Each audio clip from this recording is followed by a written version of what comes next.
ఎర్రకోటను అప్పగించాలని మొఘల్ వారసులు వేసిన పిటిషన్ను కొట్టివేసిన ఢిల్లీ హైకోర్టు. ఎర్రకోటను తమకు అప్పగించాలని కోరుతూ మొఘల్ వారసులు వేసిన పిటిషన్ను ఢిల్లీ హైకోర్టు కొట్టివేసింది. ఎర్రకోటను తమ పూర్వీకులు నిర్మించారని, దానిని ప్రభుత్వం తమకు ఇచ్చేయాలంటూ మొఘల్ చక్రవర్తి బహదూర్ షా జాఫర్ మునిమనమడి భార్య సుల్తానా బేగం ఢిల్లీ హైకోర్టులో 2021లో పిటిషన్ చేశారు. ఈ పిటిషన్ పై విచారణ జరిపిన కోర్టు దానిని కొట్టివేసింది.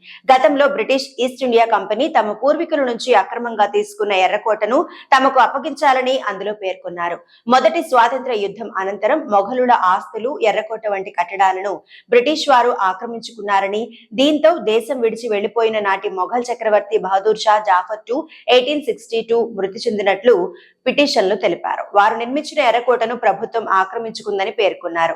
తమ ఆస్తిని తిరిగి ఇప్పించాలని కోరారు. ఆస్తిని తమకు అప్పగించడానికి ప్రభుత్వం సిద్ధంగా లేకుంటే అందుకు పరిహారం ఇప్పించాలని కోరారు. దీనిపై విచారణ జరిపిన హైకోర్టు ధర్మాసనం ఆమె అప్పీల్ను తోసిపుచ్చింది.